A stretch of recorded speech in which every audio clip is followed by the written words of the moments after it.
that.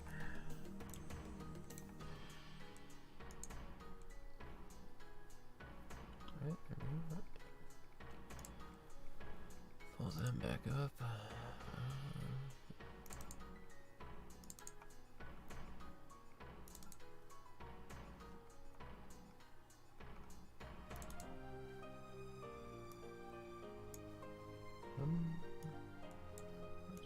One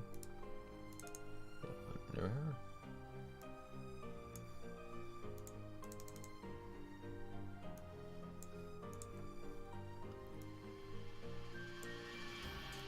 All right.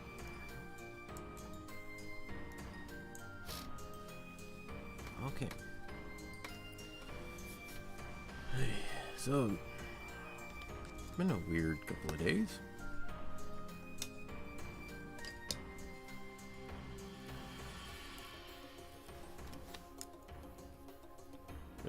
Like that.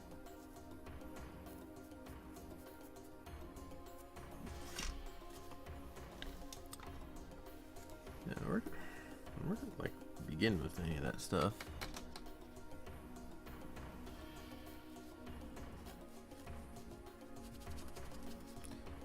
But I'll start with the TV. I guess it's TV I've been trying to repair for weeks now. Didn't pan out. Finally got the power cord to plug it in to test it out to see what all happened, and the screen was cracked all the way across. Lovely.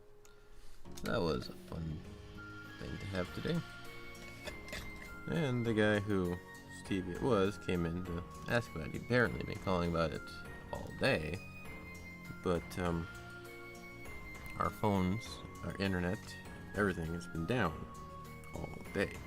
So he had to come in person. I explained to him in person, your TV don't work no more.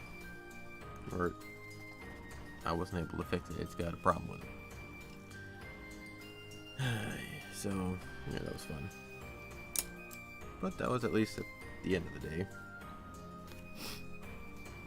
But yeah, no, it's been weird. Okay. I've been thinking about this.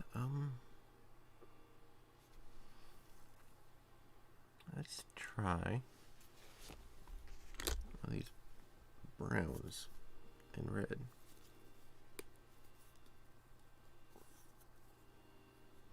Trying to get the darker skin color. Trying to figure out how that should work out.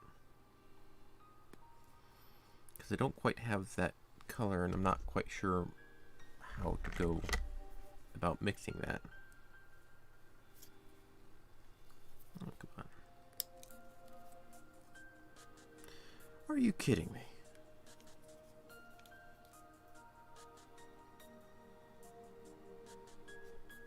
Really? I just managed to crack the cap. Somehow. Great. 2020 is the year that just keeps on giving, isn't it? Let's see if I can maybe pull some of those out. Try and get it sealed up.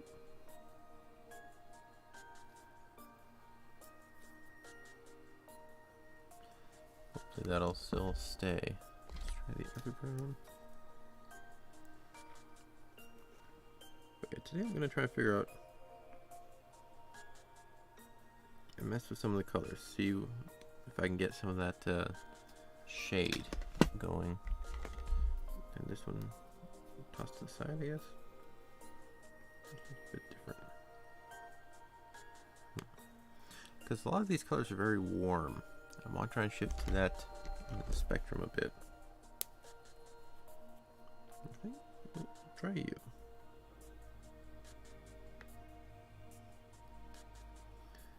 I would very much like a bigger palette.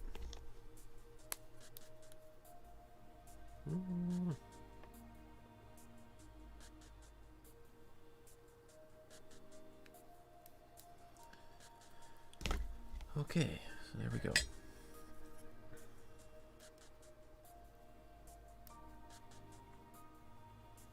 Alright, so yeah, today's goal is to try and figure out a bit more of the coloring, because this is okay. It's a bit more close to the highlights, but not quite there, like somewhere a little on the center side, but still not close to what I would like it to be. So I'm going to try and figure out how to get these colors. Mainly like this dark shade here. If I can get that, I should be able to do really well. But it's like dark. Well, on the screen, it's not quite so dark. It's a lot brighter. It's closer to a brown. But this one is red. Don't trust this. It's just a eye reference. That one is true color. Alright. Let's see. It's brown, but it's got that orange to it. Let's work with you. Try mixing in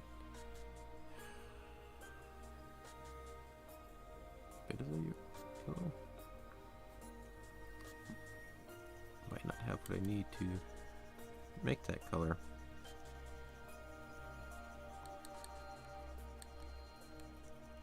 That's too bright.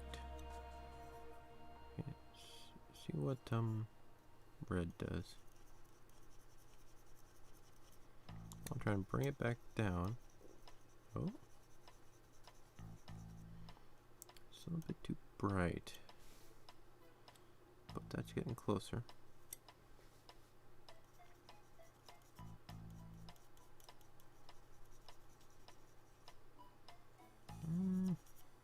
That's too bright. Let's try this other brown here. Let's see if this will bring it back down to what we needed to. And that just ruined it. Shit.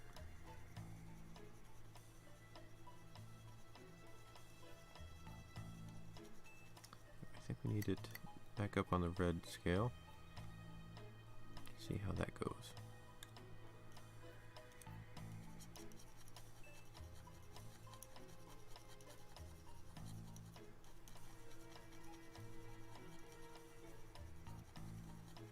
Too much red, too much red.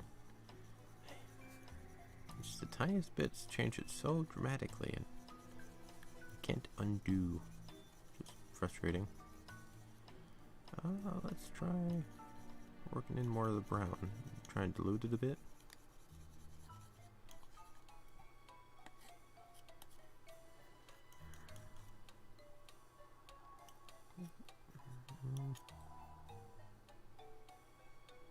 That brown's a little too bright, warm. Let's try that.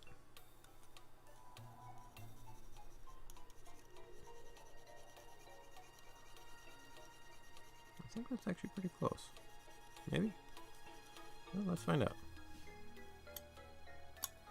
Let's find out. Let's find out. Okay, okay. And Uzi.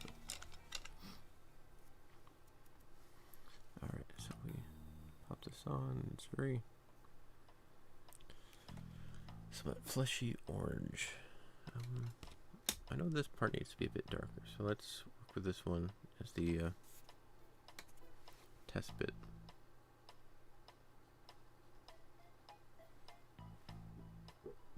No. Maybe not in a full shade.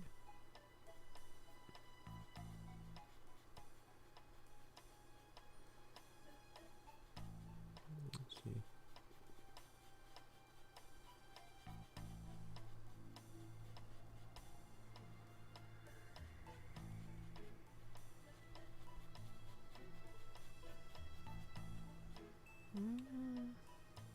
It's got something.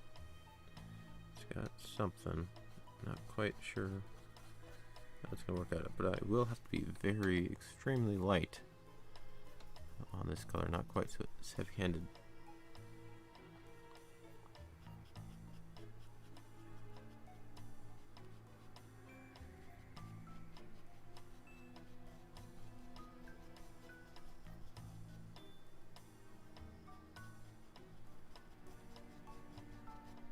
Let's see if I can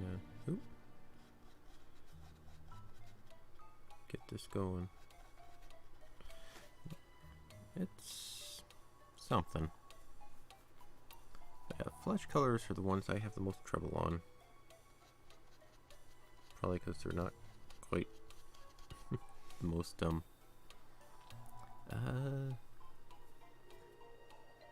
all that simple of a color. It's not just skin color. There's a lot of different ways it can go.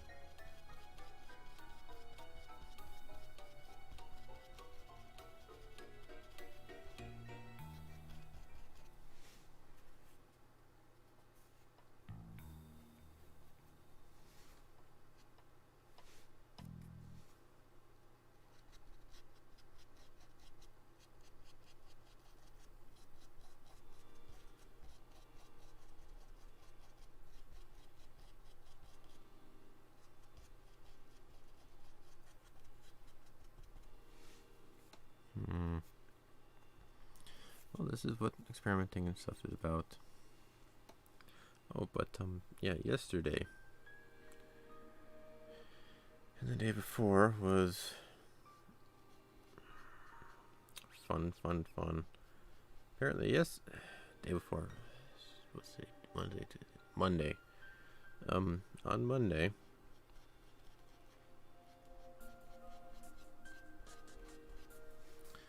we had a really freak windstorm blow through the state, and it blew out power to most of Northeast Washington.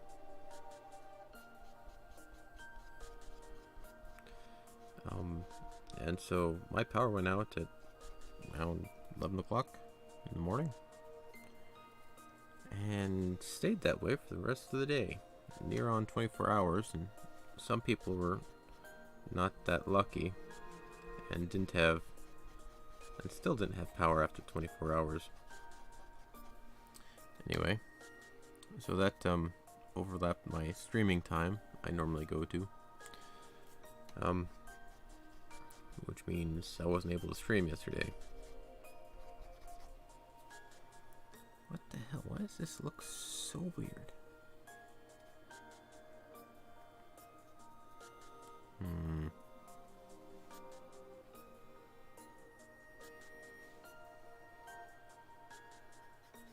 think you need to come out just a bit more. There we are.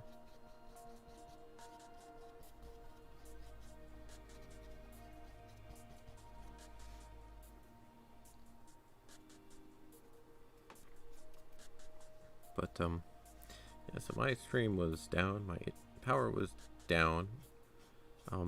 Even if I wanted to paint this in the morning like I normally do here, I'd have to turn the lights on, but can't do that because I don't got no power.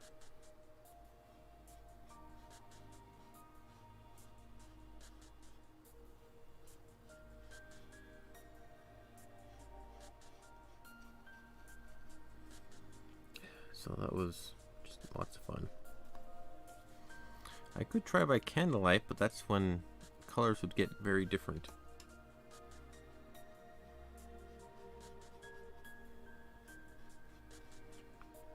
Everything would have an orange tint to it. I couldn't quite tell specifically what colors were going where, so it wouldn't really work out as well as it should.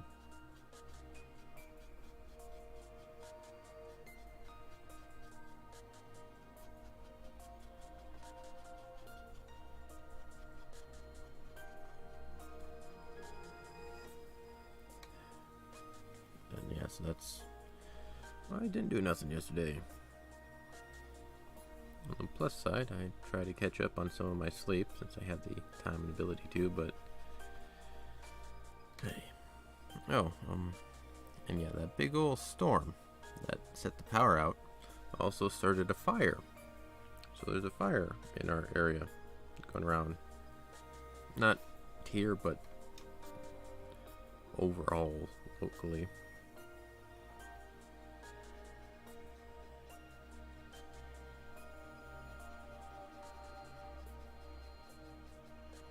And that fire burned through a internet cable.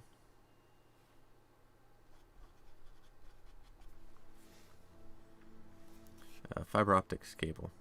So our internet for the business is shot until that gets fixed. And there's no estimate on when that will be.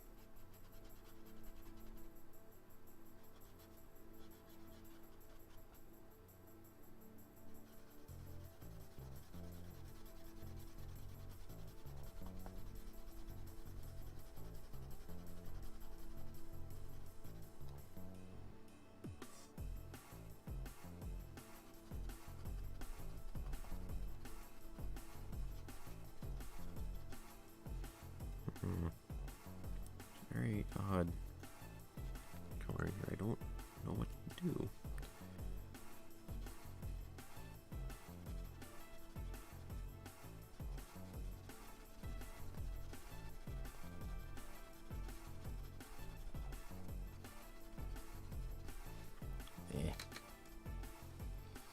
But yeah, so that fiber optic cable cut our internet, cut our phone lines, prevented us from doing any Verizon work, helping people with phones,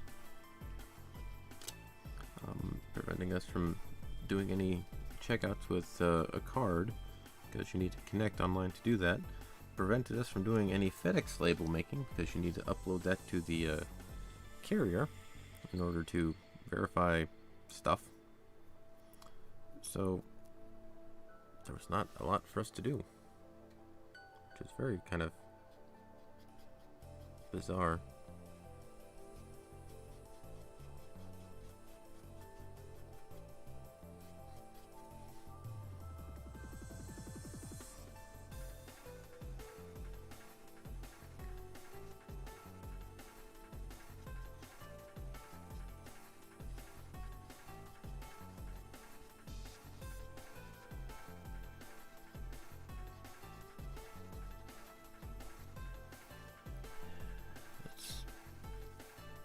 So weird. I don't quite know how to do this. These colors are, I guess they're okay, but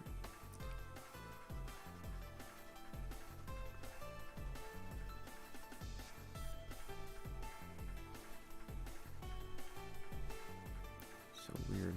Still got a lot to learn about paint and colors and such, but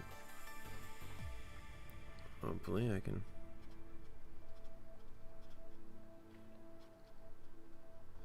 piece it together at some point.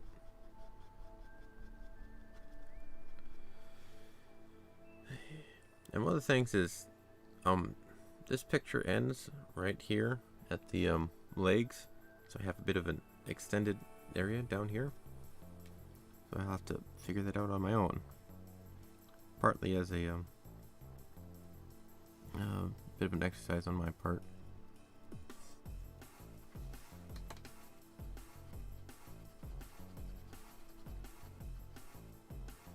That should have a lot of dark tinge to it.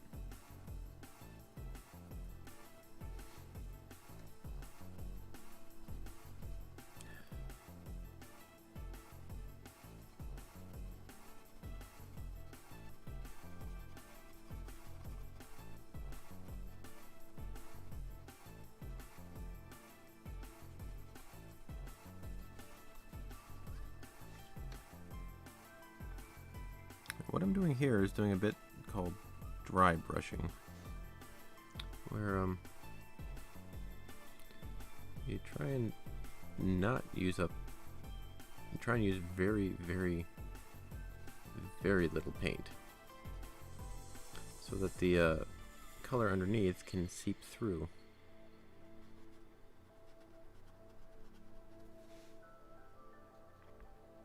Because if I were to just use a straight-on glob of paint, this would not work quite right. You would just have a solid flat color, and it wouldn't look right. It would look like somebody took. Hey, morning.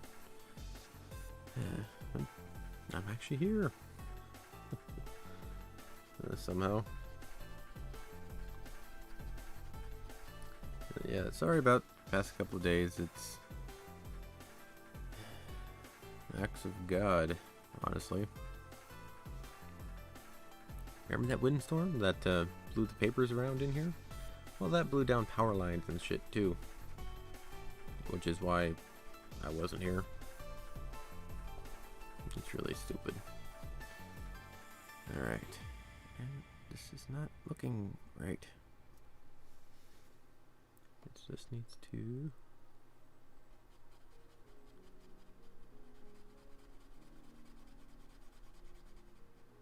Okay, it's very, very light.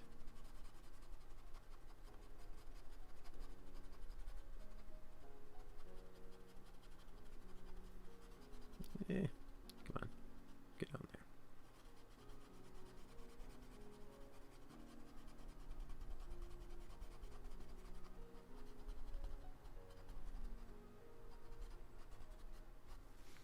Yeah. It's working. Oh yeah, no, it's I didn't need time off. I wanted to stream, but I just physically couldn't. Yeah, that windstorm blew down power line, multiple power lines actually. Took out the power to most of northeast of the state. I was out of power with almost an entire day, and some folks are still without power that I know of. I haven't checked in a while, but yeah. So power was out. Power's out. Can't turn on TV. Don't have internet. Kind of out of it.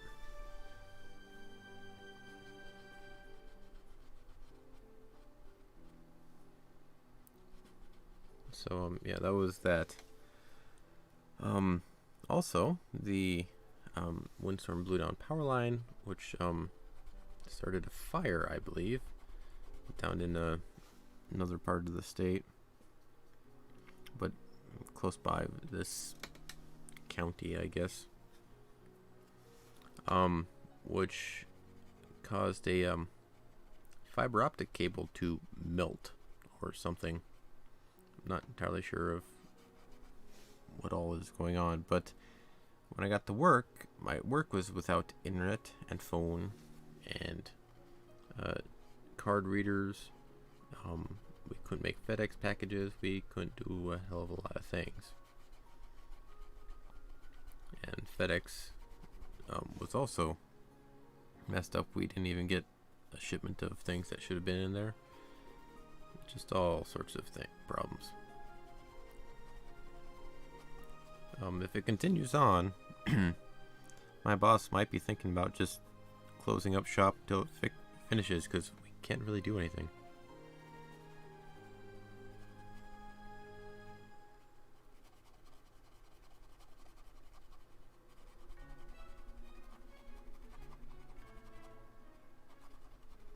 But yeah, it's a weird series of events. No. Yeah, so that's what's going on right now. Though even with all that, we still could make cash sales and registers and whatnot. And we managed to make roughly $1,000 for the day. Based off radio scanners and the like, for mostly people likely wanting to listen in on all the fire going on. But yeah, that was my past couple of days.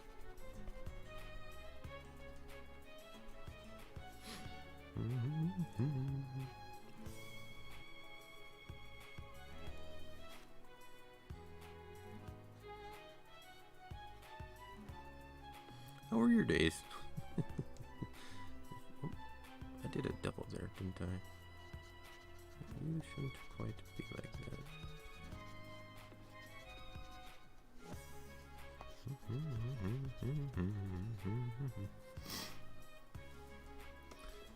it's we're actually our store is actually somewhat okay, relatively speaking. We're not doing the best, but we actually are so small we can roll with some of the punches, I guess is one way to phrase it.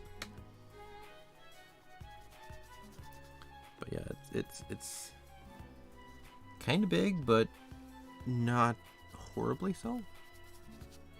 I don't know, we'll be okay. But yeah, it's one of the other things is we can't place any special orders. I think that's the big one that's gonna kill us. We can't order up any new things without doing some stuff. And to top it off, some of the phone lines, the mobile internet and phone services were acting up yesterday. My coworkers couldn't. Their phones had cell service, but nothing was going through. So that was a bit of a troublesome endeavor.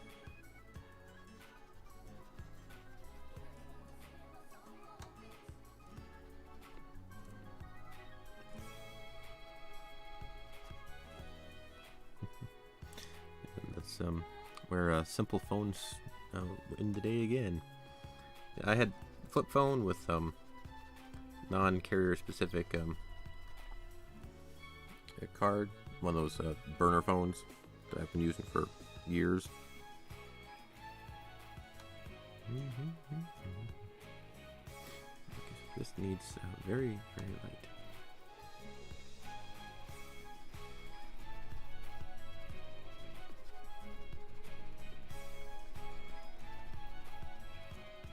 Give me a sec here.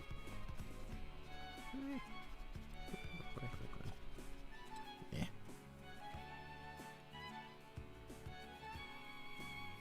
Man.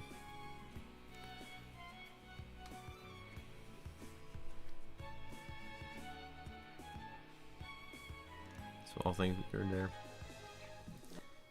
Lung disease, huh? Oh shit. You get more to worry about than I do, I guess. But yeah, it's. Are you guys like? Yay, simple phones. Yeah, it's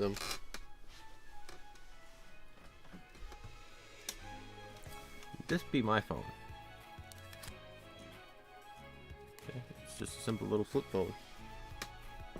I paid something like $20 for the thing, and pay $100 a year for minutes and time on the device, and it lasts me as much as I need. I've still got thousands, 1,500 minutes or so left on it. I run out of time more so than I do the minutes I need to call anybody with it, so it does exactly what I need it to.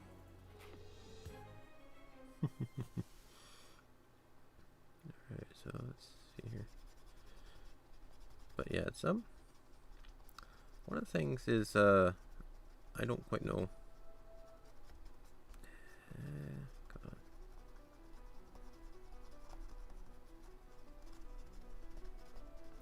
A sec, this is I gotta be very light but not too hard, because if the paint is too thick it ruins it all.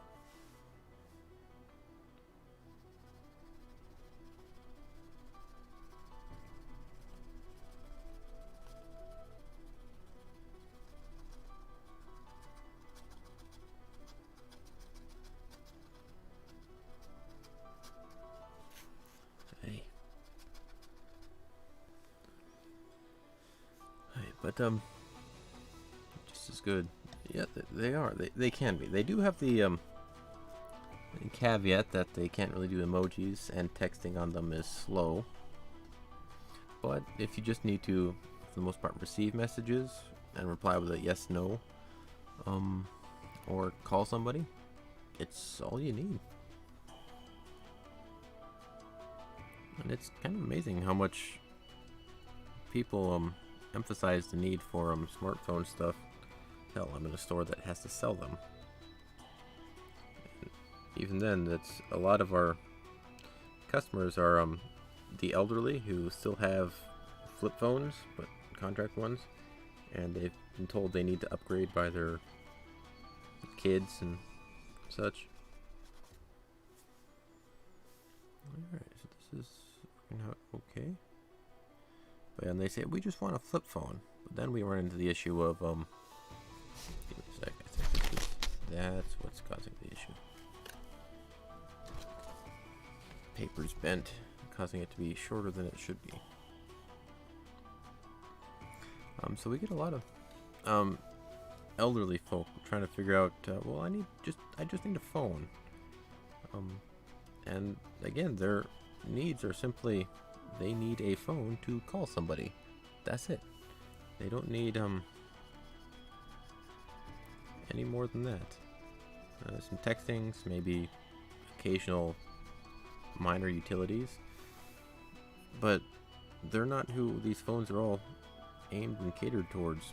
They're catered towards the younger generation who want every new bit and bob available on their device.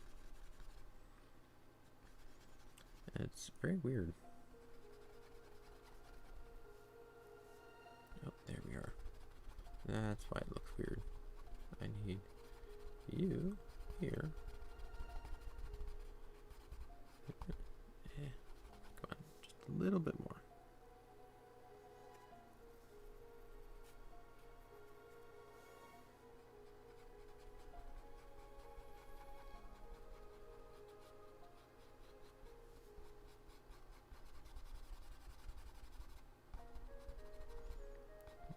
Sec, it's very light stuff. Hey, come on. I guess that kind of works. Need a bit more there. It's just a simple big button phone. We sell a lot of those too. Yeah, it's people come in for the weirdest things.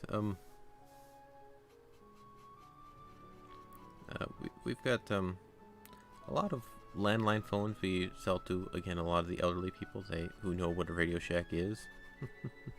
And so we sell phones that are hard of hearing, hard of sight, big buttons, stuff like that. We even sell specifically phone amplifiers so they can listen to them. And I don't mean to make fun of the guy, but we had somebody yesterday who was in here looking for, I can't even really remember, I think he was looking for alligator clips, but we were out. Alligator clips specifically on the wires, not just the tips. He wants the whole thing because he's working on getting together a whole bunch of return car stereos that he wants to try and fix back up, which is pretty cool. Well, yeah, it's like you ask any millennial,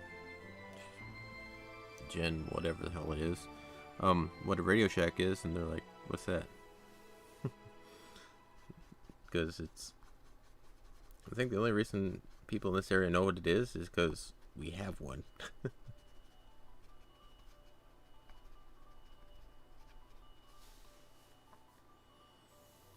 Alright, so let's try very, very faint coloring on here.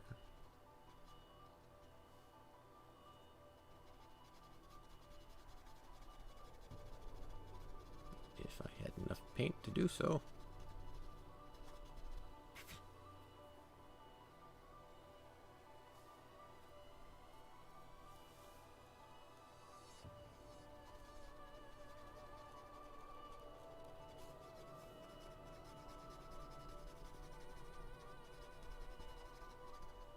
Alright.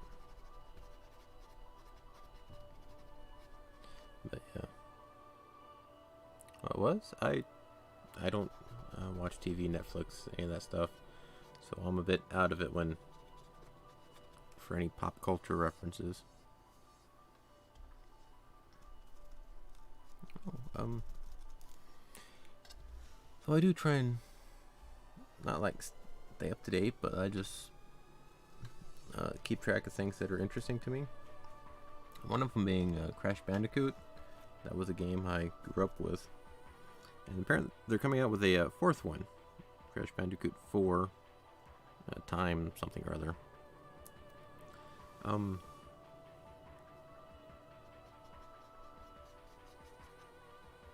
And so, give me just half a sec. They came out with a new gameplay trailer, something or other like that.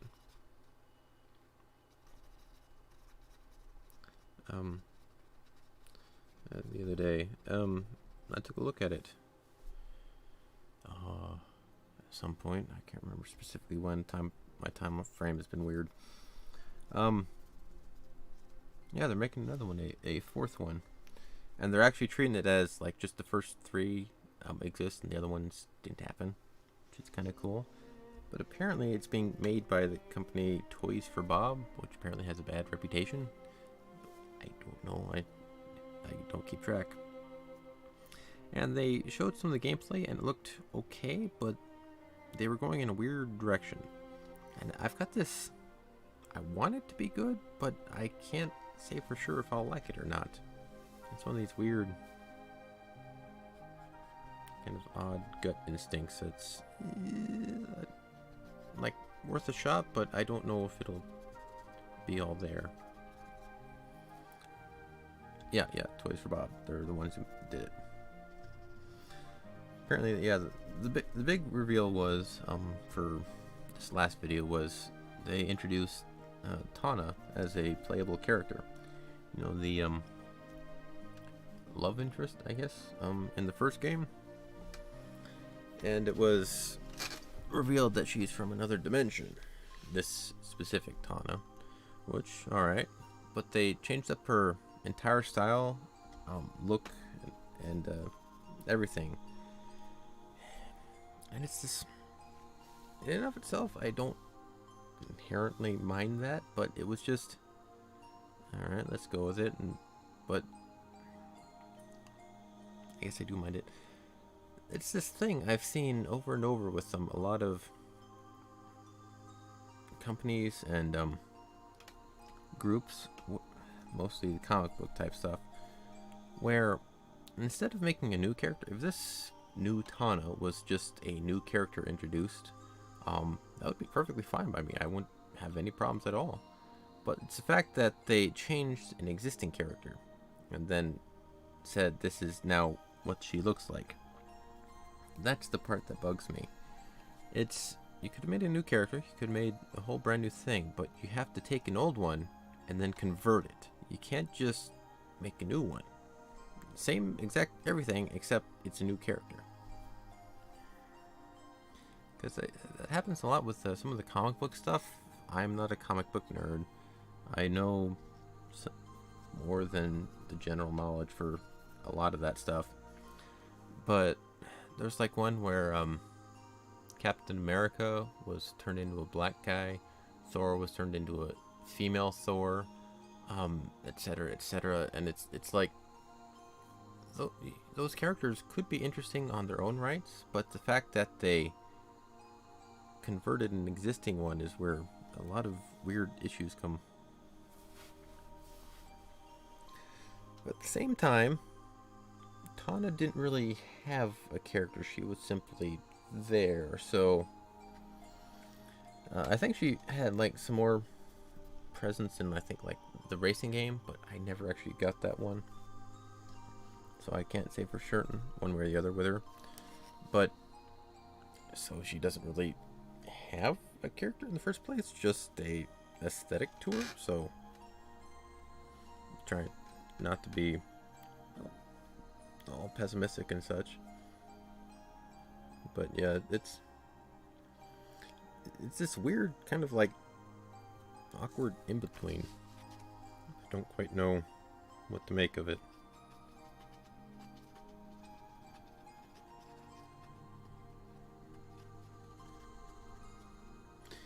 In and of itself, alternate universe Marvel, and like alternate universe, that's an option to go. Yeah, I'm glad they went that route instead of this is now what she looks like, because alternate universe opens the door for anything to happen. But it's just, I don't quite know.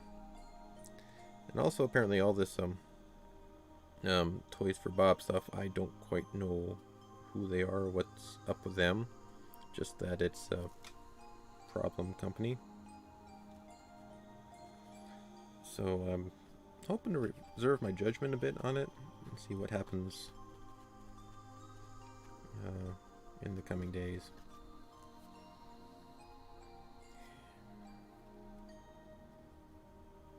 I don't know. We'll see. We'll see.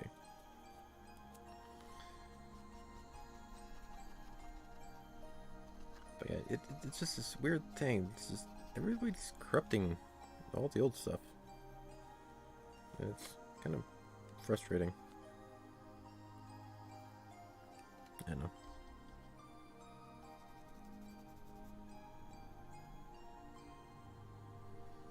It hurt the series. Yeah, it's.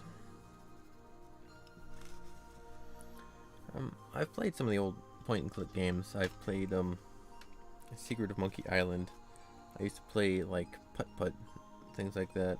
I actually used to play some of those things. They were pretty fun at the time. But it's the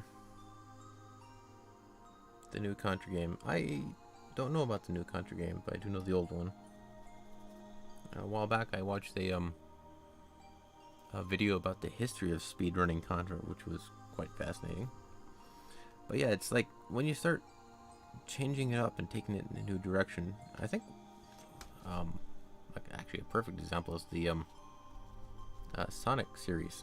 They went from 2D to 3D and it kind of never recovered.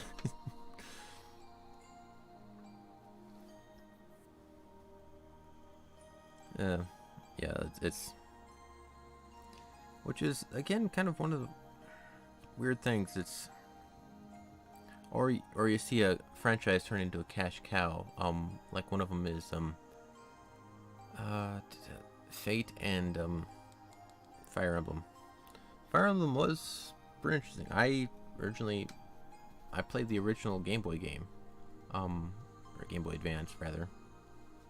Technically, it's not the original, but it was one for the American side, and that was a pretty decent game. It was horrible in a lot of aspects, but it was fun, and it had character. And then they turned it into a weird dating sim where you give people tea parties, and it was obviously catered towards the Japanese market. I don't know why they do that. I don't know what it is. The Japanese, they had the I think a Pokemon game with it. I stopped playing them, but I hear about them all sorts.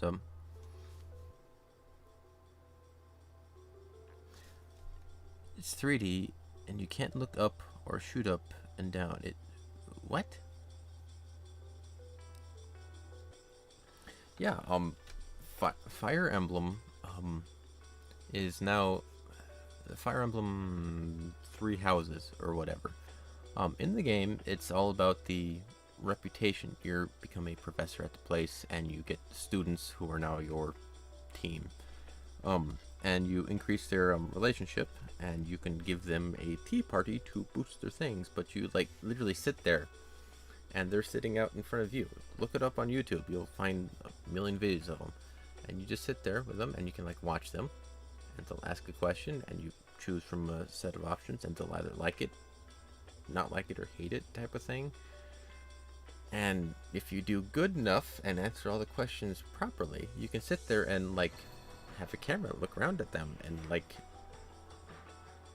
push a prompt button and just like nonsensical things, and they'll say no and like all this. It's just bizarre. I don't get it. I don't get it.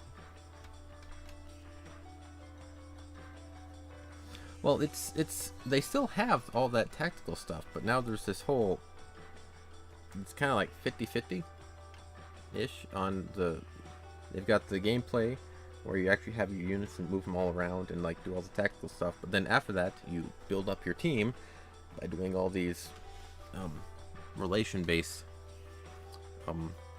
scenario stuff. Brown. Yeah, it's the weird thing is it's not like horrible. It's just weird and feels somewhat out of place. I don't know. Because that sort of did start with Fire Emblem Awakening, I think, one for the 3DS. That one had time travel shenanigans and shit, but in that game they introduced the relationship mechanic with your teammates, where if they were together or like buffed each other, healed them, and things like that, they would become a bit more friendly to each other. And they start out just default rank, and then you get the next rank to C, and then to be A, S rank or whatever. And so you could actually sit there and have your units become much more friendly and work better together, which was an interesting mechanic, especially for a team-based game. That was an interesting way to go about it. But then that exploded, and everybody started shipping everybody with everybody else, and it exploded into a relationship aspect of the game. Yeah. And again, it wasn't horrible, but it was just odd. Yeah, for the that version of the game, it actually kind of worked. It wasn't. It allowed you to have more depth to the character, other than, "Hi, I'm an archer and I want to do really good. Can I leave my bandit group? Yeah, sure. Come and join us." And then you just have this random archer dude following you along because reasons. And the relationship bit lets you see more into the character and understand where they're from and stuff, which is something I do enjoy, learning about characters and seeing what motivates them and such. But the way they went about it in the new games is, I don't know. Yeah, it's well made, but it's a weird direction, is I think one way to put it. Yeah, I do enjoy running around doing relationship stuff. I have done the Persona games. I do like that aspect, but it was just odd. Oh yeah, yeah. Apparently in Pokemon, one of the other comics I was working on, they have this mechanic. You can sit there and like feed your Pokemon and give them special food, improve their stats, make them like you, or something. I don't know.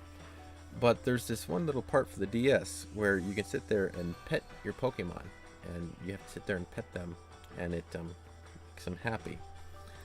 That apparently is a popular mechanic in Japan, and they do it also for idol games, like Popstar Idol, where like you'll raise an idol or something, and then you have to sit there and pet them or massage them, or something. It's just weird, and that's apparently a popular mechanic. But it's like, why?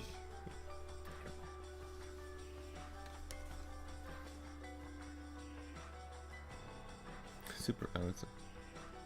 Mm-hmm.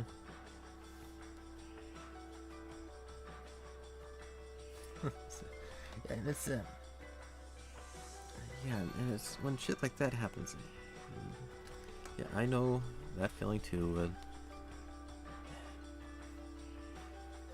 Yeah, it's like when they like RoboCop. It's when you know the phrase. Everybody who's ever been a fan of anything knows the phrase. Appealing to a wider audience means is a death knell of a series, because it means there is no more current growth with the current market. Therefore, we need to broaden our horizons and get more people playing or watching or doing whatever. And in order to do so, we need to appeal to those audiences more so than our core fan base. And that just kills everything, because you can't make everybody happy, and in trying to do so, you will kill anything there. It's yeah, because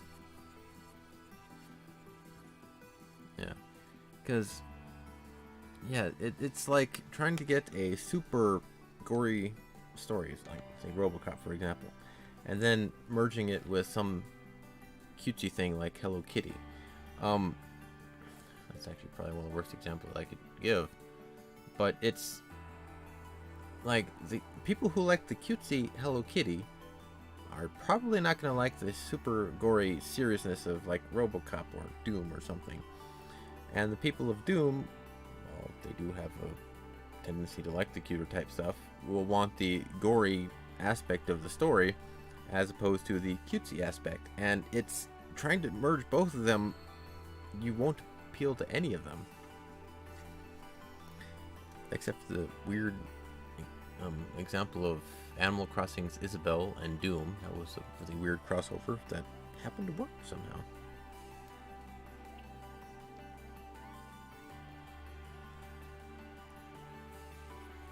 But yeah, it's just... And one of the things I don't think businesses, corporations, and the like ever get is that there's a finite number of people in the world. And businesses keep trying to maximize profits, get more people interested, get more people buying their thing, when there's only so many people interested in any one subject. You get the most popular thing in the world. Let's go with just Pokemon, for instance. Most popular thing in the world, and you still have people who have no idea what it is or who any of these weird little strange creatures are. And you can't really get much more saturated than that. You can try, but you'd have to spend so much money to get these stray, more butts in the seats. You'd have to try so hard and spend so much money trying to get these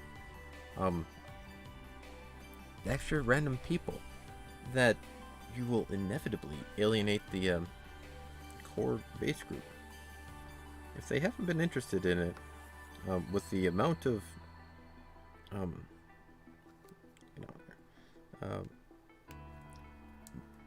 amount that's out there, you're not likely going to introduce them with any marketing campaign, unless you like physically go into their face and say, this is Pokemon, you need to buy it. And even then, that's not going to work. But these companies, they keep trying to appeal to all those crowds, the people they don't quite have yet, so that they can get more people there. But there hits a point where all the people who are interested in a subject are interested in that subject. You aren't going to find any more people for it. So it's just weird. Because I see it. I think a lot of... Dread movie.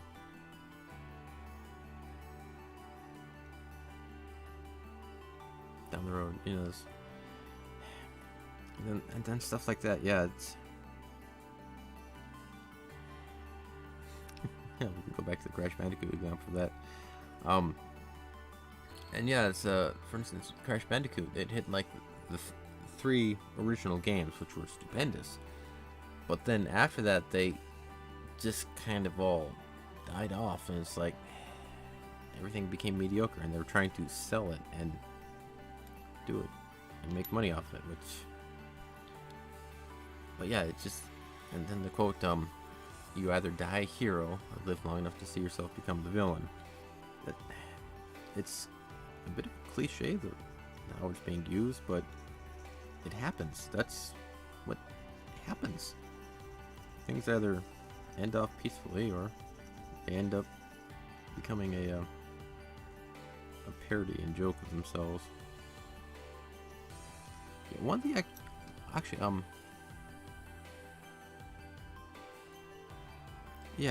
that's know your audience is a big one.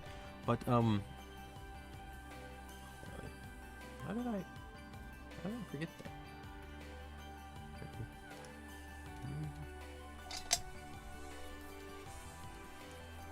I think I'll take a look at that one. Internet and everything permitting. Give me 1 second though.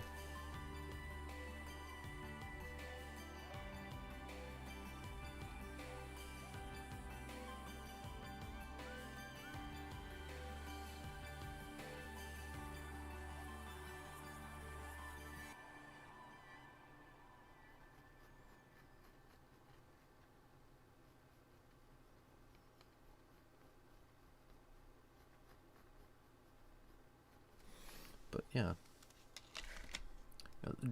that does get referenced all the time, and I know the basic premise of Dread, but I haven't ever actually seen it. You know.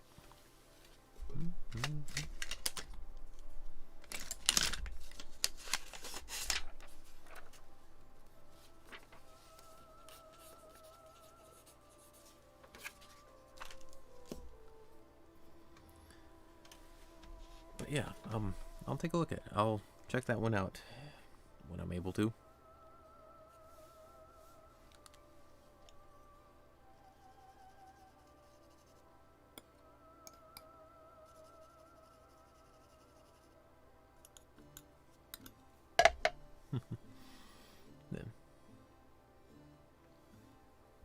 Then, not the past, but just like what he is.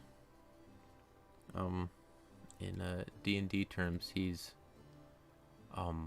lawful neutral, I think. He is lawful to a fault. Shoot you for speeding, type of thing. No, that's fine. It's, to be honest, we need a fair bit more of things like that in the world. The world currently is too handholdy, to use your own terms there. And that falls into another odd little thing about today's world. Companies are like predictable to a fault in formulaic stories. To the point, what the hell am I doing?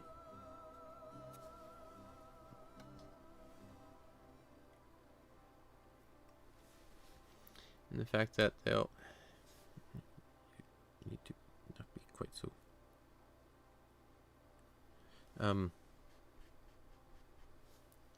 The stories are predictable. You need the hero. He has to be likable. He can't do this. He has to run into a problem in the first 10 minutes of the show, and yada yada yada. Like, you can just predict when something's going to happen. And my mom has started up a kind of her own phrase. She trailers are horrible. Yeah, trailers are the worst offenders of those. Yeah.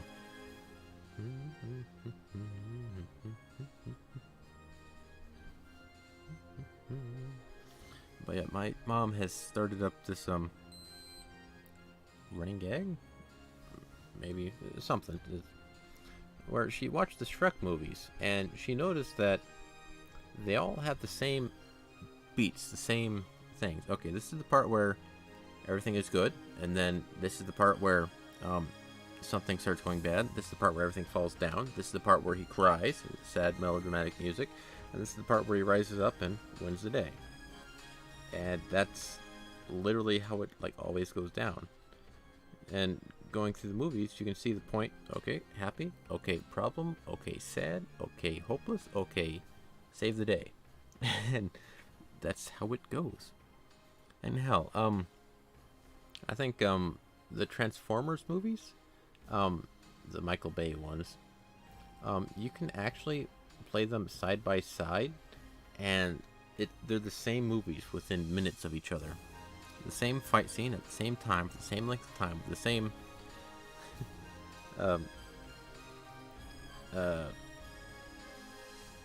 way of going about things. Yeah, formulaic defeats the purpose of the movie.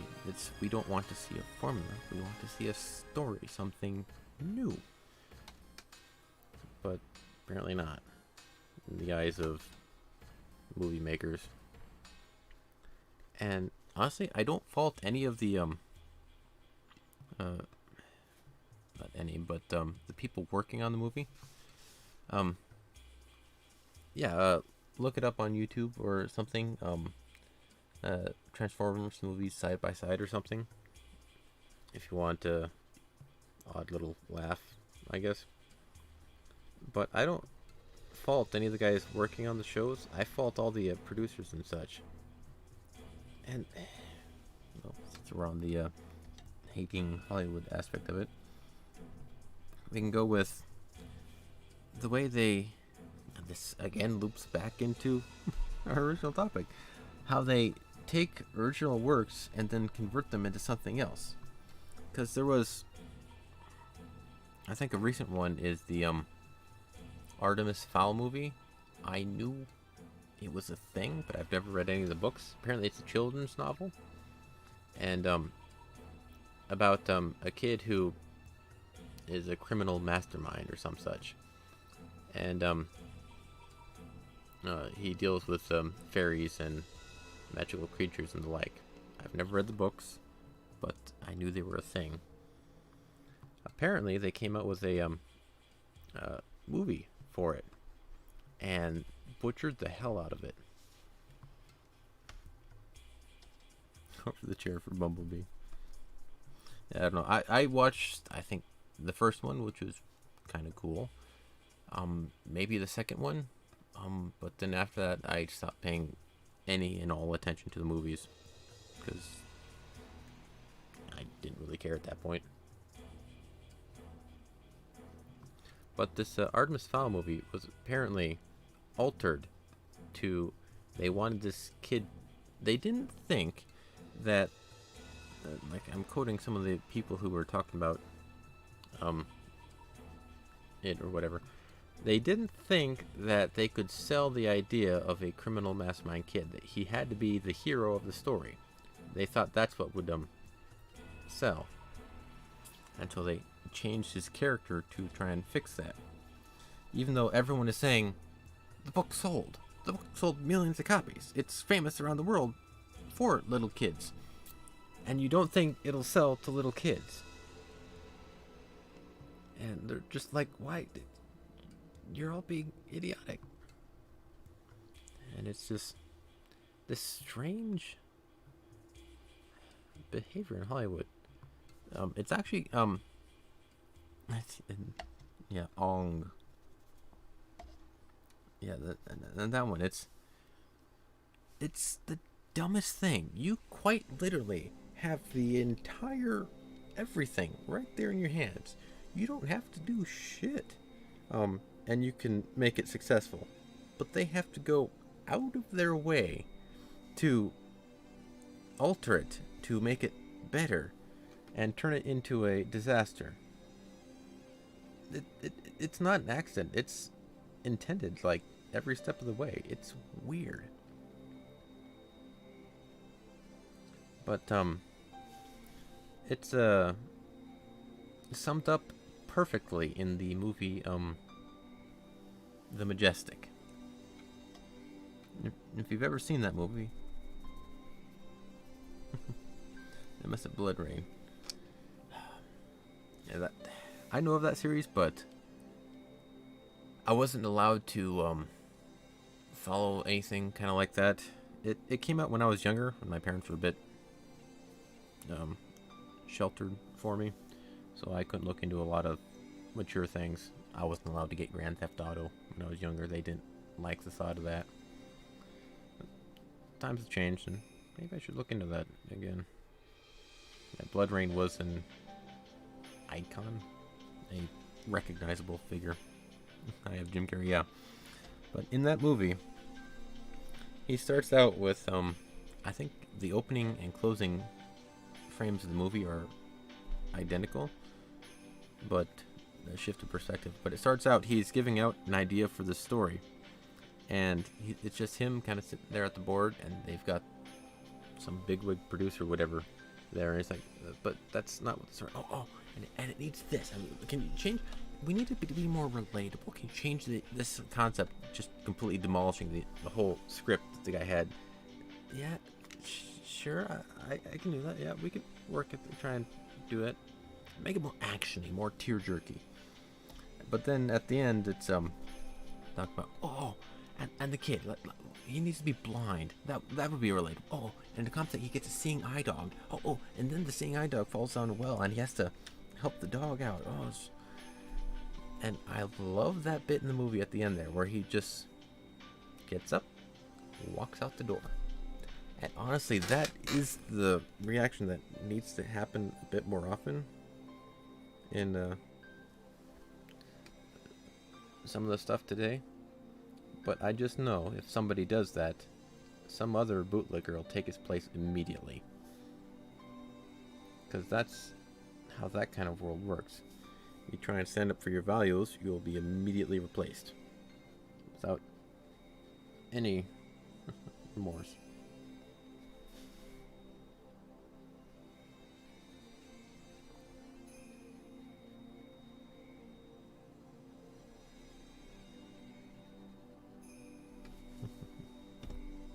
Yeah, that's one of the best bits of the movie, man. I forget that one.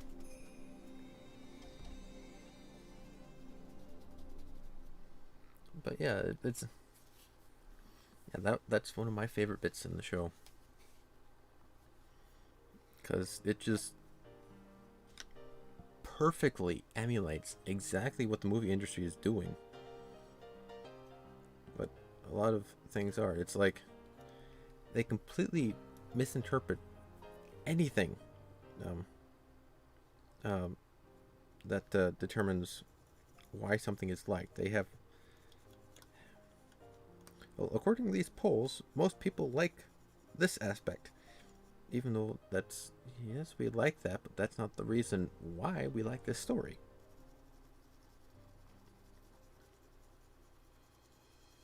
It's just, the whole world is run by people, men in suits. It's weird. Pitch black, huh?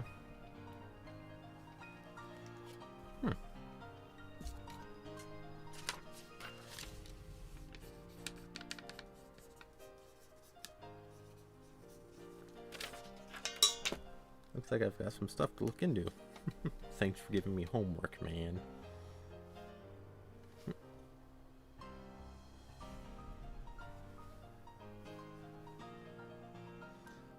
But yeah, it's like originality. It's what people want in a movie, but it's not what businesses want in a movie.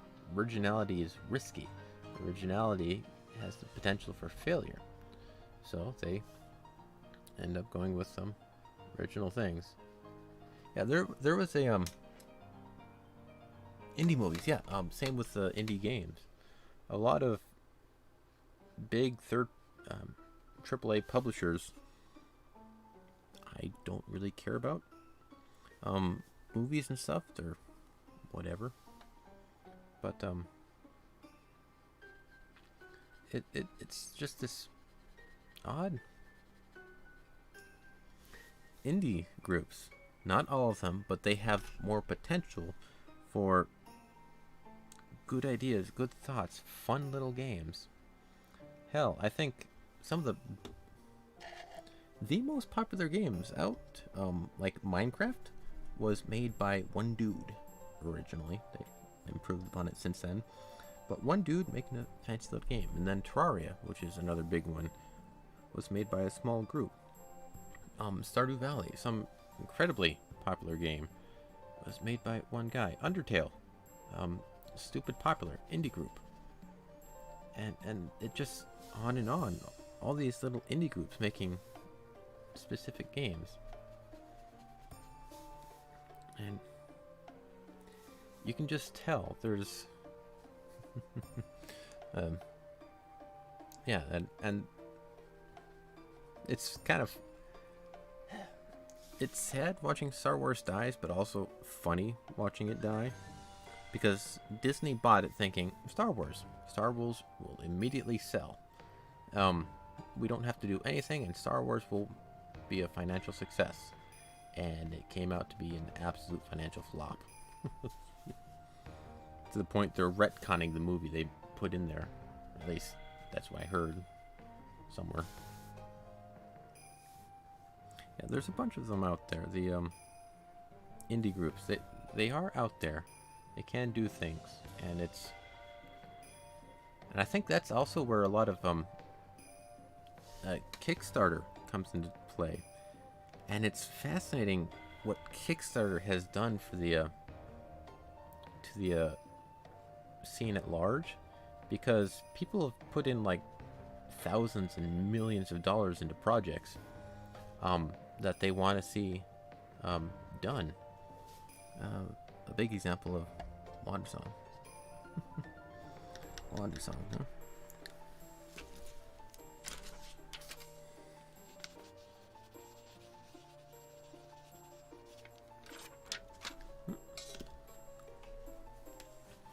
But Kickstarter has opened the floodgates for, you don't need a publisher to make something work anymore. You just need a voice, and it can take off on its own. And I think that's the big one, and you see it a lot with the music company, actually. All these producers, and you have to go through the proper channels. We have to okay whatever it is you do. We have to decide if you're good enough or not. As opposed to the Kickstarter aspect where, hey guys, here's my idea. Do you like it? Oh, absolutely. And here's $1 bajillion. I don't think I'll ever get any Kickstarting type stuff anywhere close to that. But the Kickstarter and Patreon and all those type of things have opened the floodgates to shake loose of the monopoly all these companies have on the things. Hell, I think there's even been a couple of short films and whatnot made through Kickstarter. I haven't seen any of them, but it's allowed it to happen. It's allowed the indie group to actually function, as opposed to selling a couple of CDs on the street or something and hoping people enjoy it. You can actually get it financed and get team and get more people interested in the topic. It's really cool how the internet has progressed on some of that stuff. And shit, that's a horrible finger. Yeah, anything risky is an immediate no on those companies. One of the other things is, yes, perfect example is the sports game genre. They quite literally have the same thing every year, but people still buy it. And I don't know why.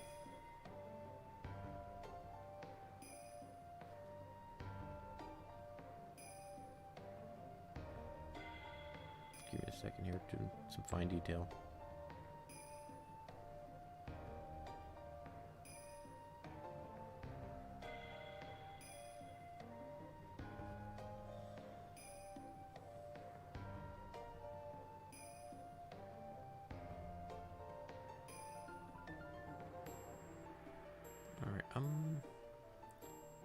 But yeah, it's just, there's no risk.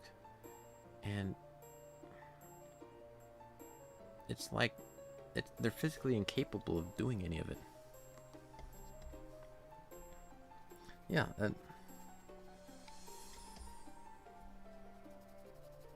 bell or whistle. Yeah, hell, there's even physical evidence that, like, they reused the same stage. Like, I think it was some, like, soccer game where it was like 2019 edition, but they had a 2017 banner in the back because it was the same thing. But people still get it. I don't get it. It's the newest one, man. We gotta get it. Why? But yeah, it's just, people are so weird. Yeah, companies. One of the other things is why I like indie games as opposed to big company is because the big companies just are focused on, how do I say this? Big company is their main focus, make money. And that's what they are focusing on. If it doesn't make money, it's a failure. Indies can be not quite overly successful, but still call it a success because they still put their heart and soul into it. For the most part, there are a lot of people who just make it for a quick buck. Not denying that, but I know there's just countless stories of big corporate game industries where you've heard of the term crunch time, where it's like is coming up to release date and it's not done, so they just have everybody sit there and work on it. But they've got just countless stories of game workers, programmers, playtesters, all of them working like grueling 80-hour work weeks, trying to get the thing up and ready to go, and then fired as soon as the game gets out because we don't need you anymore. Okay, bye. Without unpaid overtime type stuff. There's even stories of companies where the playtesters are treated as second-class individuals, where like the company throws a success party. All right, we're gonna hit gold in a few weeks. Are we invited? No, go away. And just horrible mentality over everybody. It's just there's no soul in them at a fundamental level for the entire company. It's you can look those stories up anywhere, and they're not just a one-off time. They're all over the place. And so and then they're paying these people, if at all, for some of their stuff. And then they just fire them. It's just they don't care. They straight up don't care about people or the soul or if something is worth looking into or any of that stuff. It's just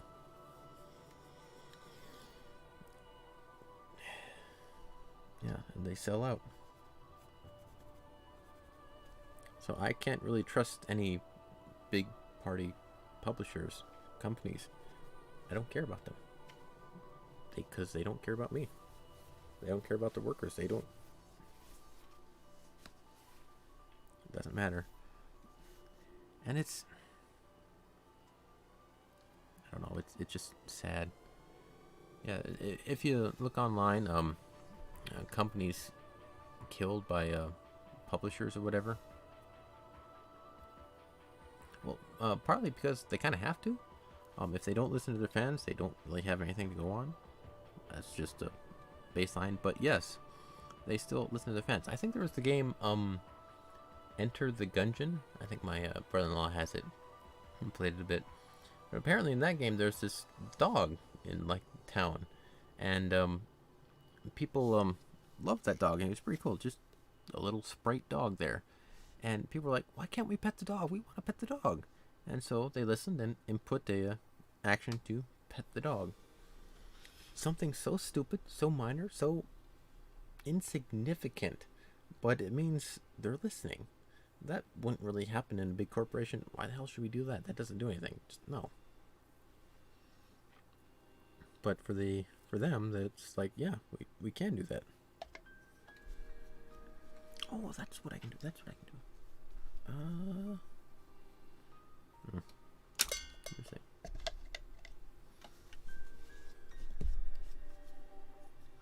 But yeah, something like that. Or one of the other ones, this was a big one for me a while back.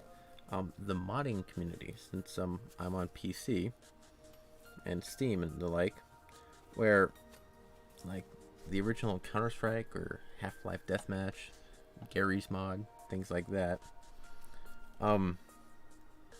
where they have modding ability out the wazoo. If you are able to make a skin model, you can put it in there and mess with stuff.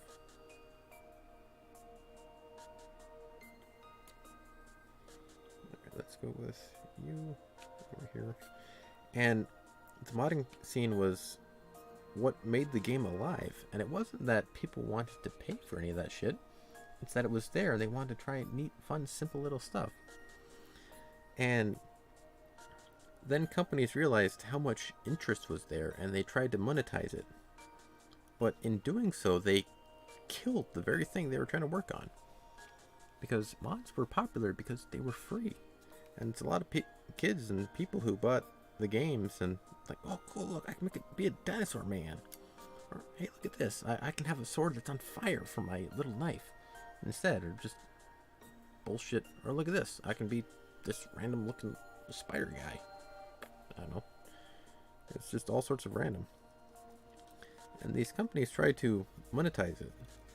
And it's like, $5. I'm not gonna pay for that. I don't even have $5 to pay for any of that. And so, and you can see that the whole point of modding was anybody could do it and it was free. And they tried to monetize it and turn it into something that it wasn't at a fundamental level. That's why now microtransactions are horrible. Or in games where you could unlock costumes and the like. That was one thing I personally enjoyed. Getting silly big head mode or whatever. Big head mode is kind of stupid nowadays, but give me one moment.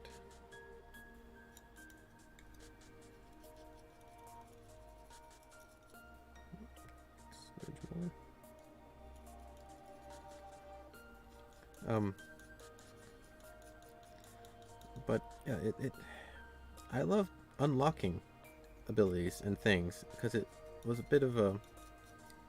I was able to say, "Hey, look, I did that. I earned that. I got that on my own merits." But or craft costume used to be free. And yeah, and it's like you could unlock things and like it meant something. But now it's you just buy it and it doesn't mean shit. Or the things that do mean anything nowadays, I think Fortnite is an example. I don't really follow it, but some of the people I watch play that. And they in Fortnite apparently there's an original skin that you can't get anymore. Paid for use games, yeah. And it's like you're missing the entire point of why that's a thing. Alright, let's see here. I know. Yeah, that works. Okay. Okay. Okay, so that color is okay. Give me a sec. But yeah, and it's like, we'll try and monetize used games. We'll try and monetize this. It's one thing to, you got to make money. It's as a business, yeah, it makes sense. You've got to make money, but you've got to understand why things make money and why things don't. Otherwise, you will just routinely fail. But yeah, I remember they tried to like lock the games so that you couldn't sell them and then replay them. And it's like, dude, no. And it's like weird. The companies just don't realize how hated they are. They think they're on top of the world. And it's like, you don't realize how bad that is, do you? Oh no, we're fine. What are you talking about? It's like they live in their own little bubble. It's weird. It's like, or when they try and like follow trends, and you can see it sometimes where like companies will try and like, oh, Minecraft is popular right now, so that means we need to make pixelated things. Maybe, but no, you don't really need to do that. Or like oh, the hottest new thing are these silly dance things, and you can see like companies just like piggyback off that shit. It's like you don't get it. You're just mimicking things and trying to make it work. I don't know. It's just so bizarre that they don't. There's such a disconnect in the world.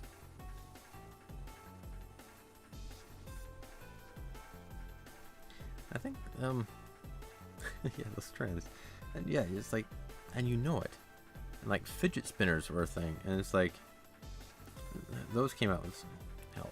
At Radio Shack we have little things to like sell on the counter, and we have fidget spinners there that we couldn't get rid of, and I knew is like when those came out, that's not gonna last. That's just kind of a minor thing.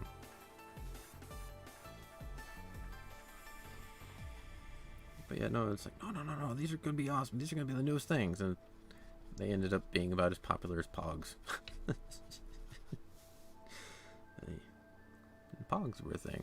Those, I used to have some of them. I didn't intentionally get them, but I think I picked up, hey, those look kind of cool, and I got them. I wasn't trying to collect them or anything, but I had Pogs at one time.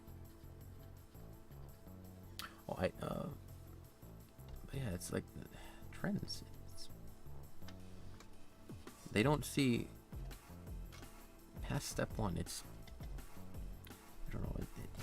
I think part of it is, yeah, it gets talked about every so often, but like these companies and groups and whatnot, they start out as a core group of people who are interested in whatever. People who've, just as an example, the gaming industry. It's made by people who've played games and want to make games, and they start up a company to make games that they want to play. And look at that, holy shit, other people want to play these games because we know what the hell we're doing. And once it gets popular, okay, now we gotta make it a better business. In order to do so, we're gonna have it run by the marketing team. And as soon as that happens, it falls apart. It just straight up falls down. Because the marketing team is only interested in the money aspect of it.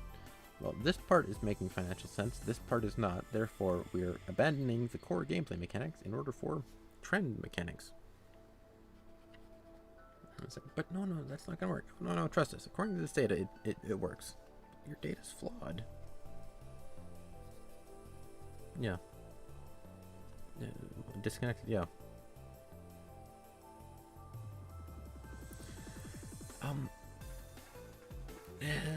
Yes, no.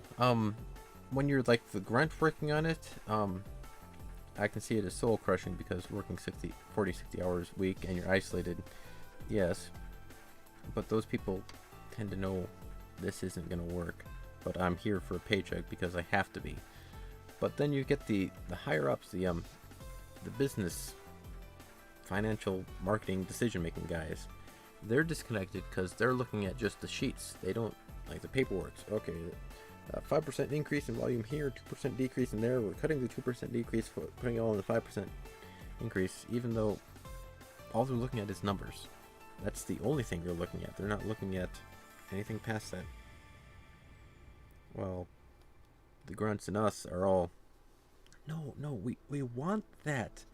We didn't, and that's the other thing is a lot of people don't look past the numbers. It's like, oh no, look, the sales are plummeting. Why are they plummeting? We got to pull out from this. No, it's plummeting because it's right after Christmas and nobody has any money left to buy any of your shit. Don't worry, we're still interested. We just can't pay for it right now. or things like that. Or like, there was a fire in this area, so therefore these people were more interested in survival than entertainment. But from the numbers, that doesn't matter one bit. It's just weird.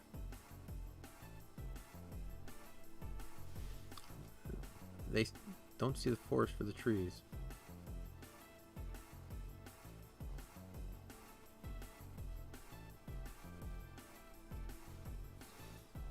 Alright, it's looking okay. I think I need to touch up on you. Yeah, I need to touch up on that.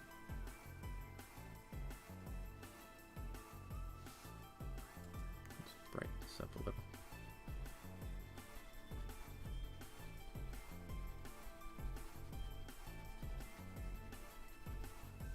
That works, that's working. But yeah, it just...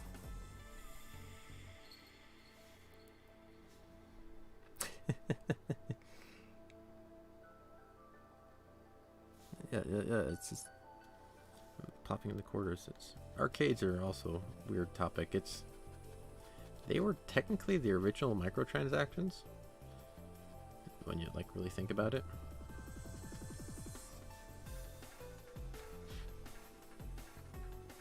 There we go. That's the problem. Give me 1 sec.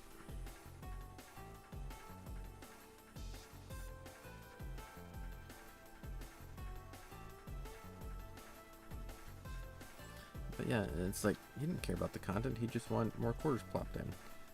And if you have the idea, I don't care what it is, just make more money, you have just signed the death knell for whatever it is. Because one of the other things I see about a lot of the corporate decisions is if it is not immediately better, it is not worth pursuing. Even if I see so many things like mission to odd tangent, but there's farming. In farming, you've got to till the soil and keep the soil healthy, otherwise your crops won't grow through it. And so a lot of pretty much every standard farming company out there now, and when the soil's all the nutrients used up, they just pump more into it and then grow more plants out of it. When it dries up, they pump more into it, and that's not quite all that healthy.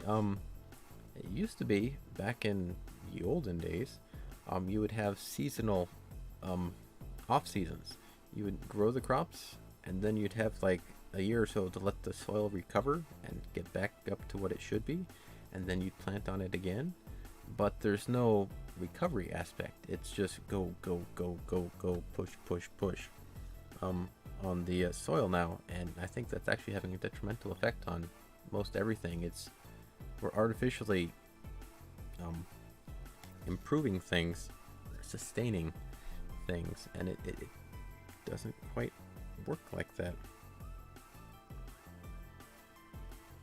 And it's not healthy, it's not sustainable, but it's immediately a marginal improvement. Even though the whole thing is like starting to taper off, they're still on an upward curve, therefore it's still a better option, statistically speaking.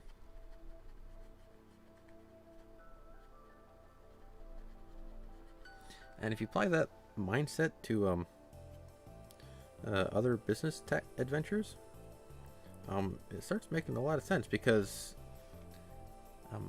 hell, that also applies to give me a sec here, like TV shows, and I've actually experienced this firsthand. There's the my dad a while back was into the superhero TV shows, Green Arrow, Flash, and the like, and he fell out of it because they had bullshit comic book plots. I'll die 3 times and come back to life 4 times with a clone, time traveler. But anything to save a few cents. But what I noticed was in that show, it's supposed to be serialized.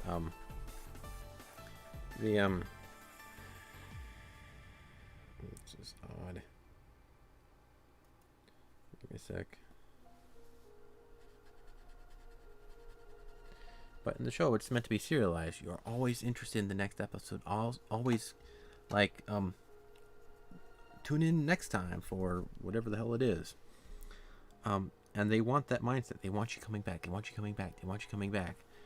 But what happened was, in order to do that, you always had to be at the edge of your seat. But physically and naturally speaking, you can't do that. If you're always excited, you get tired of being always excited. You get tired of being always afraid of whatever. You can't physically support it.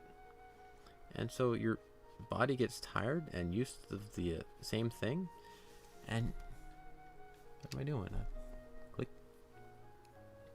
And yeah, it's you physically can't always be at maximum efficiency. You have to have time off. You have to have a step back. Because running at full, it's like, well, that's one way to put it. Think of like a car. Give me 2 seconds. Like a car revving up an engine. Your car has a maximum speed of 120 miles an hour. Even though the standard cruising speed, that maximum you're normally ever going to go is like 70, 80. Even though it can maximize that 120 full on out, going at that extended speed is technically possible, but staying at that speed will blow up your car. And I think that's what's happening. All these businesses and whatnot are forcing everything to go at maximum efficiency, 120 miles an hour, all the time. Go, go, go, go, because we're getting the most money out of it. And then the car explodes, and it's like, okay, on to the next one. Go, go, go, go, go, explodes. On to the next one. Go, go, go, go, go, explodes. On to the next one. But people like me or everyone else can make that car go 70, 80 at max, but we normally go 60 is the speed limit here. And we can make it go for years, and it's always working, and we always come back to it because we know it works. We know it's okay. But these companies, no. People want new. They want the best. Max, go, go, go. And I see that mindset everywhere. Hell, for an actual example, at Radio Shack, we sell phones because we have a Verizon dealer or whatnot.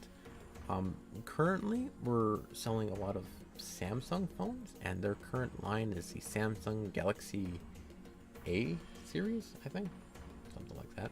Anyway, it started out with the A01, A10, A20, 30, 40, 50, 60, 70. And these are all within like the span of like 2 years, maybe? In the span of 1 year. They keep pushing out new phone. And it's like, we're currently selling A71s. And it started out with A01, A10. So they've come out with at least 7 generations of phone in 1 year alone. And they're expecting people to buy it. No. There's a better, faster, more. And it's that has reached a point, I think, where it's unsustainable now. Their selling point is the newest, best phone available all the time, but it's falling short because they're spending so much money for those few cents better, and once that catches up to them, it's just gonna tumble. It's just gonna fall back. Yeah, same here. I've got an old phone. It works. It continues to work. And the only way, well, one of the things Verizon is doing is, actually, you know what? Give me a sec here. I think I figured something out.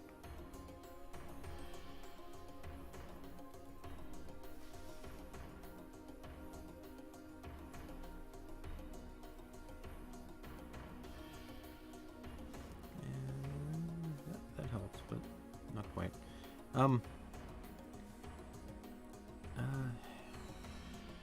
I just brain fart. Verizon is starting to phase out the 3G phones. The old flip phones, basically what I've got, won't work on the system. Or rather, Verizon has had some issues with implementing this. The thought process is new, better, best. 5G phones are now the way of the future. So they say, keep trying to push. 5G ready, 5G. 5G physically doesn't work. It physically doesn't work. But they're trying to push the 5G, and in order to move to the 5G, they're cutting the 3G service. Basically, this is a 3G phone. 4G is what most people are used to, and then 5G is the new thing. But basically, I attribute it and explain to people. It's like a VHS player. You can't have the VHS player and a DVD player and a Blu-ray player. You just get this big old machine. So they're taking out the VHS player to keep a DVD Blu-ray player. Makes sense, and a lot of people can understand that analogy. And that's kind of what they're working from. But Verizon has been trying to take out the 3G service to implement the new 4 and 5G. Well, we're in an area where... Back up. The difference between 3, 4, and 5G is data transmission and range. That's the two biggest differences. The old 3G phones, like this, can't handle all that much data. They can do texts and some calls, and that's about it. But they have a phenomenal range. I can get service here while some of the other guys have issues. Because if you think of it as like a wave, the 3G is slow but very far. And then the 4G is a bit faster, but shorter. They can have more data transferred through it, but not quite as far as the range. And 5G gets huge amounts of data, but a non-existent range. Yeah, the 5G towers can get up to like 1, maybe 2 miles for distance, while this phone has a tower in town at like by the crow flies like 17 miles away. I can get a 17-mile reception on this thing, and I can like stand like in this spot here and make a phone call to people with my 3G phone. I would not physically be able to do that with a 5G phone. It's impossible. And that is the thing. That is what my dad theorized is going to be the selling point for them. We need 5G towers. You guys all need to have 5G towers.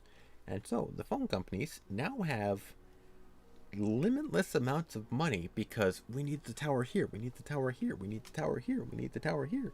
And so they're getting paid to put up all these towers. And yeah, sure, we'll do that. We'll charge you here $1,000, $1,000, or whatever the fuck it is. And so yeah, put up more towers, you sell more towers, and you're fixing a problem you have now introduced yourself, and they are willing to pay for it. But yeah, out here in the boondocks in the woods, if you put up a 5G tower, nobody gets service. Nobody's going to get it except the people in town. But out here, we have people out in the mountains, out in the forest, and it's like, we need service. And so, Verizon is simultaneously taking out the 3G service while introducing the 5G service. And so, people are trying to upgrade to the new phone, but in most all cases, they are getting a downgrade because they can't physically get the range they needed to. It's bizarre. But yeah, it's like introduce a problem, and then introduce a solution to said problem, and then promote it like a good thing.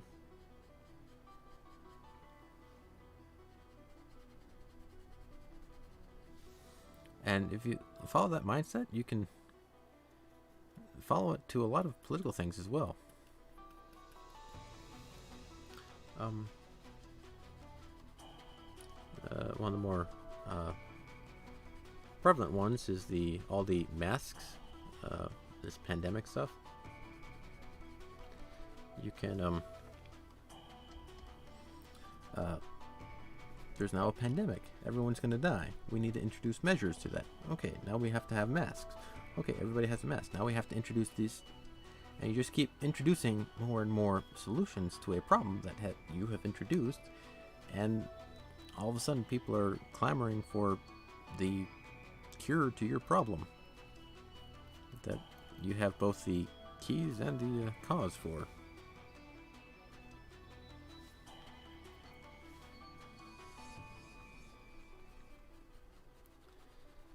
Yeah, and it's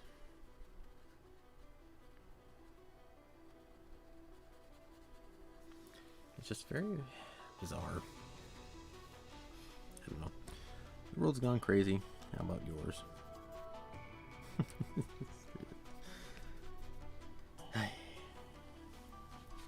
But yeah, it's speaking of, I'm almost certain that America is going to hit a civil war. It's going to hit a civil war right as soon as I'm planning on moving. So I don't know how to feel about that. Because yeah, I'm going to be moving. I know, take out this whole political climate, I'll be okay without that. I can find a place, find a job, find all that stuff. I know I can take care of myself if the extenuating circumstances of the world going to shit don't interfere with that. Everyone's taking crazy pills. I don't think it's everyone taking crazy pills. I think I see it more so as it's not the world's gone crazy, it's the world has been crazy. It's just hit the overflow point. It's the crazy has now burst out of all the seams, and now we're seeing everything that's there. And now that we're at that point, we can now properly take measures against it. We can actually get rid of it. I don't know. But yeah, it's weird. Because idiots have existed as long as life has been existed. What's the phrase? Yeah, there's a. Give me a sec. Yeah, the internet has not made more idiots of people. It just made them more noticeable. Cause yeah, you can cause there's all these idiots on the internet, and it's not that we have created more idiots. It's that the idiots now have more ability to be found.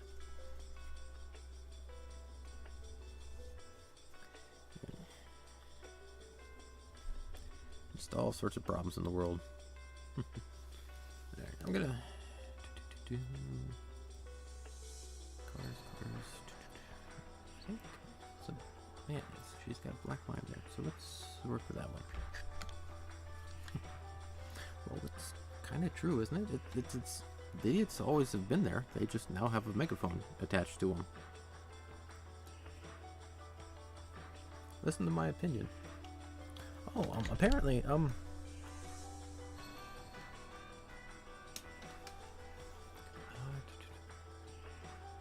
yeah, yeah. Speaking of like the crazy in the world, you're familiar with the left-wing, right-wing stuff, right? Left-wing has always been anti-government, pro-choice, gays, all that stuff, and then the right-wing has always been pro-gun, anti-government, generally anti-gay is the general view of flat earthers. Yeah, so that's the wrong paint. I did the wrong paint again. But yeah, my manager. Alright. So, give you a bit of a rundown on that. Anyway, what happened was, my manager was talking about a story he read about.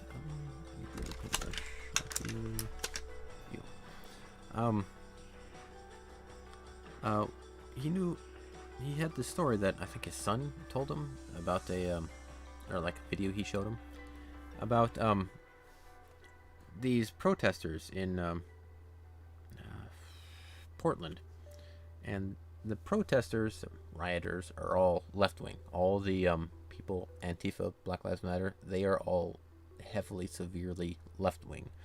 All the Trump supporters are very heavily right-wing.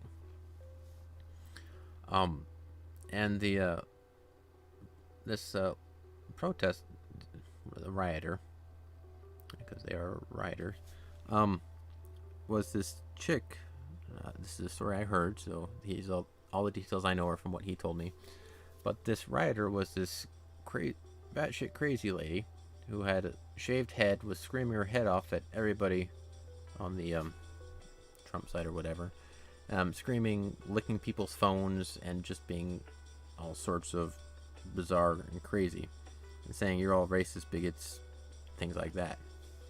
Kind of their standard response to things. And she was being interrupted by this person, and they just went up and was going like this in front of the person, a bit louder, but I'm doing that because of the mic. And this person was just clapping in front of them and interrupting them, and they were wearing these long gloves and this big old dress. It was a drag queen. The drag queen was on the right-wing side, which is somewhat unheard of. It's not that the right wing is anti-gay. That's more the Christian-based stuff, but the Christians tend to be right-wing. But the right-wing protester was a drag queen in full gear, interrupting them. This rioter who was talking about all these people on the Trump side are bigots and racists and homophobes and all that stuff, with a literal drag queen coming to their defense. It's a bizarre world. It's like, because all these rioters are talking about racists and homophobes and all these things, and the Black Lives Matters type stuff, and then the side that they're protesting against is gaining in popularity with the blacks and the gays and yeah, hell, there was even I don't know if he was officially that way or not, but I saw an article that was a video about this. I'll just say it, this guy was very flamboyant. Probably gay, but nothing was determined. But he turned the YMCA song, YMCA, into MAGA, which is Make America Great Again, which is the theme song for the Trump side. And so he went around with a big old float and was blaring that music to all the protesters and the police officers. And it's just comical watching it all happen, because the rioters are all arguing about you don't stand for black justice, you don't stand for this, blah blah blah, you're all horrible people. And then the very people they're apparently trying to protest for are joining the other side. And it's this weird, it's fascinating watching it happen, because they have no explanation for it. They can't understand why black people are going to the other side. Why are you doing that? We're doing this for you. No, you're not. Yes, we are. And it happens. There was even one video about this, like one reporter guy who went and talked to a lot of the black people, this group of black people who shifted to the Trump side, and he asked them about it, why. And one of the guys says, all these people talk about Trump being a racist, and that's all they spew. He's a racist, racist, racist, racist. And so the guy said, all right, what has Trump said? What did he say that or do that was racist? And they never have a comment. And he said, yeah, they got nothing. They know they got nothing. All they have is Trump is racist, and they treat that as a fact. But they don't have anything to back it up. They just have that one statement. That's all they got. And so that's what they go with. And if you look at it a bit more, it's what I see happening is not just the black type stuff, but just the general mindset of the left wing, or the extreme left wing rather, is that they have their core beliefs being Orange Man bad, Trump is bad, and everything they've done is based off that belief. They've rioted, they've done this, they've done that, they've voted for these people solely because Orange Man bad. Give me 1 second. And if you question that, if you prove that wrong, they either have to accept it or double down on it.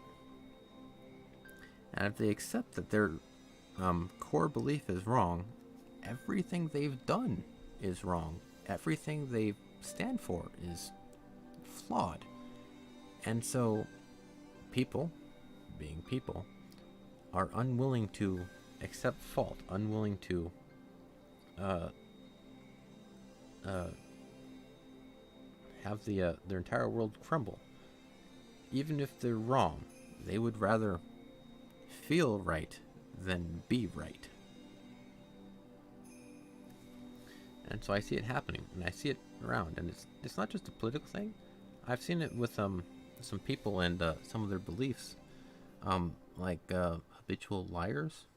I knew a couple of them, and you could just kind of see it in their eyes. It's like they're kind of desperate to have their lie sustained, because if it crashes, it's going to crash hard. and it's going to crash tremendously. So they keep up with the lie. They keep it going because they don't think they could handle the fallout that would follow. So they keep avoiding it. They keep avoiding it as much as they can. And it gets to the point where they can't accept the truth. Even if you were to point every fallacy in the world, flat earthers are another one. You prove it mathematically, you prove it empirically, you prove it beyond any possible way, and they will still disbelieve you because they are unable to accept the what that means.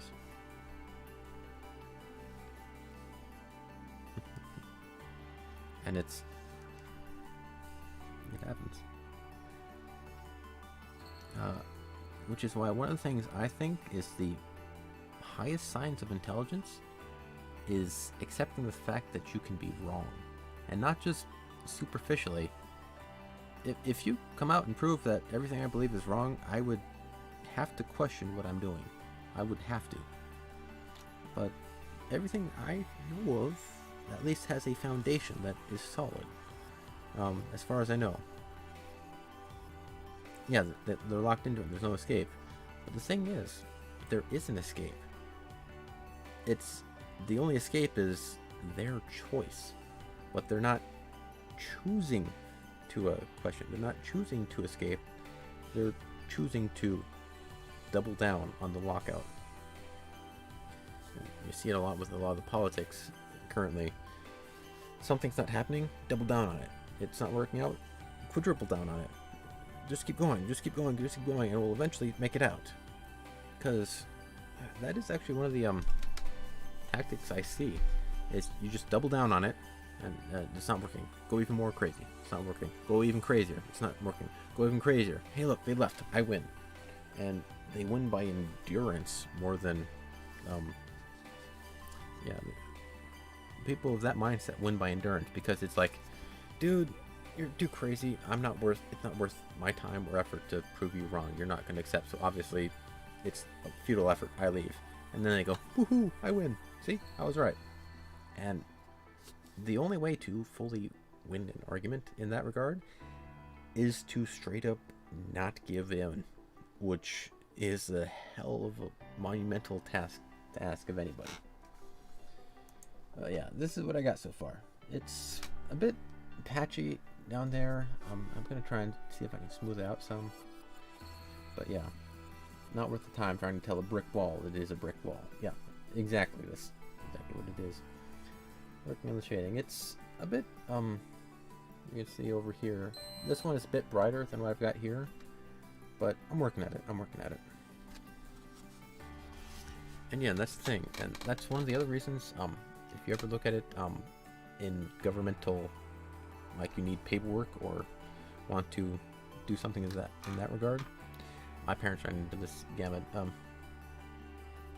It is, which is what I was trying to mimic, but I want to be a little bit smoother for it. It's a bit too patchwork here. I don't have the words for it. I know what you're saying, and I know what I'm saying, and I agree on both. But in governmental offices, it's like you need to fill Form A. Okay, here's Form A. Where's my thing? Oh, for that you need Form AB. Okay, here's Form AB.